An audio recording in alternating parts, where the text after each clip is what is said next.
Hello friends, welcome to radiant competition classes. और आज हम लोग फिर देखने वाले हैं DLED विषय, जो प्रधान शिक्षक के लिए अति महत्वपूर्ण यानी BPSC के द्वारा आयोजित प्रधान शिक्षक के लिए ये अति महत्वपूर्ण रहने वाला है। और इसके बारे में थोड़ा आप लोगों को भी पता चला होगा कि BPSC के द्वारा जो प्रधान शिक्षक की बहाली होगी उसका प्रमोशन भी किया जा सकता है। ज़रूरत अनुसार कुछ परसेंट का प्रमोशन भी आगे दिया जा सकता है और ये प्रमोशन BEO और DPO के रूप में हो सकता है। ऐसा घोषणा ऐसा पेपर में हम लोग देखे हैं। ठीक है, चलिए स्टार्ट करते हैं आज का पहला सवाल। इसलिए आप प्रधान शिक्षक पहले बन तो जाइए, उसके बाद ये सारी चीज़ें होती रहेगी। सबसे पहले बनने के लिए निश्चित रूप से आपको पढ़ना तो पड़ेगा ही। पढ़िए और जमकर एग्जाम दीजिए और बेहतर एग्जाम में परफॉर्म कीजिए। चलिए, इसके लिए आपको पढ़ना ही होगा दोस्तों। चलिए आज का पहला सवाल, बच्चों में बौद्धिक विकास की 4 विशिष्ट अवस्थाओं की पहचान किसके द्वारा की गई है? इसका राइट आंसर आपका होगा पियाजे के द्वारा की गई है। यानी कि बच्चों में बौद्धिक विकास की 4 विशिष्ट अवस्थाएं। आपको कभी कभी यहाँ से भी प्रश्न रहता है कि बच्चों में बौद्धिक विकास की कितनी अवस्थाओं के बारे में पियाजे ने बताया, तो राइट आंसर 4 विशिष्ट अवस्थाओं के बारे में बताया। तो किसने बताया? पियाजे ने बताया, याद रख लीजिएगा फ्रेंड्स। नेक्स्ट देखिएगा दूसरा नंबर का सवाल, प्राथमिक स्तर पर एक शिक्षक किसको सबसे महत्वपूर्ण विशेषता मानता है? तो इसका राइट आंसर क्या होगा? धैर्य और दृढ़ता को मानता है। अगला सवाल देखिएगा तीसरा नंबर का सवाल है, बालकों की सोच और अमूर्तता की अपेक्षा मूर्त अनुभवों एवं प्रत्ययों से होती है। यह अवस्था कब से कब मानी जाती है? तो राइट आंसर होगा 7 से 12 वर्ष तक मानी जाती है। अगला सवाल देखिएगा, विकास का अर्थ है। विकास का अर्थ क्या होता है? तो परिपक्वता एवं अनुभव के फलस्वरूप होने वाले परिवर्तनों की श्रृंखला को ही विकास का अर्थ माना जा सकता है। यानी विकास का मतलब क्या हुआ कि उसके अंदर परिपक्वता आएगा, अनुभव के फलस्वरूप होने वाले परिवर्तनों की श्रृंखला उसमें दिखाई पड़ेगा। इसका मतलब होगा कि उसमें विकास हो रहा है। 5 नंबर का सवाल देखिएगा दोस्तों।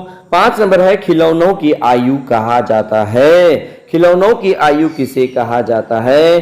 तो राइट आंसर होगा पूर्व बाल्यावस्था को खिलौनों की आयु कहा जाता है। अगला सवाल देखिए छठा नंबर, उत्तर बाल्यावस्था में बालक भौतिक वस्तुओं के किस आवश्यक तत्व में परिवर्तन समझने लगता है? तो राइट आंसर हो जाएगा द्रव्यमान, संख्या और क्षेत्र में परिवर्तन समझना स्टार्ट कर देते हैं। उसके बाद देखिएगा व्यक्तित्व अस्थायी समायोजन।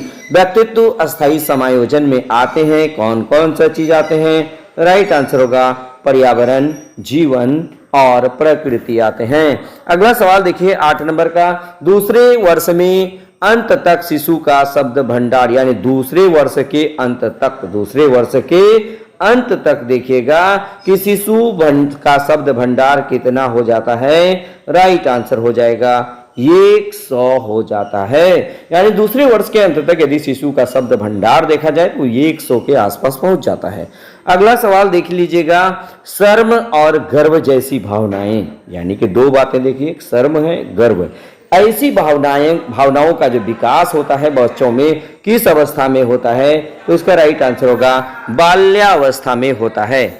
उसके बाद देखिएगा 10 नंबर का सवाल कि मैकडूगल के अनुसार प्रवृत्ति की जिज्ञासा का संबंध कौन संवेग से है? तो राइट आंसर होगा ये आश्चर्य संवेग से है।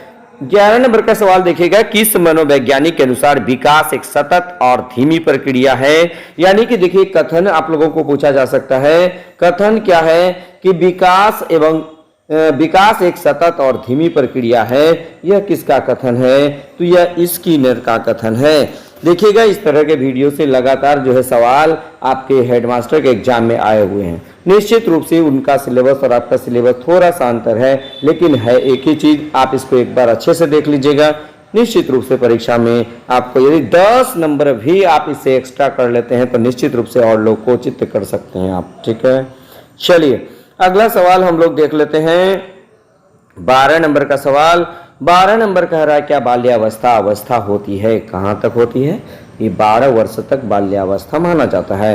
व्यक्तित्व विकास की अवस्था क्या है या अवस्था क्या होती है? तो अधिगम एवं वृद्धि। अगला सवाल देखिएगा, विकास में वृद्धि से क्या तात्पर्य होता है? वृद्धि से तात्पर्य होता है आकार, सोच, समझ, कौशलों में वृद्धि होना ही विकास कहलाता है। अगला सवाल देखिएगा 15 नंबर का सवाल, परिपक्वता का संबंध किससे है? तो परिपक्वता किस में आएगा दोस्तों? जब विकास होगा तभी उसमें परिपक्वता आती है। तनाव और क्रोध की अवस्था किस में होती है? तो राइट आंसर किशोरावस्था में होती है।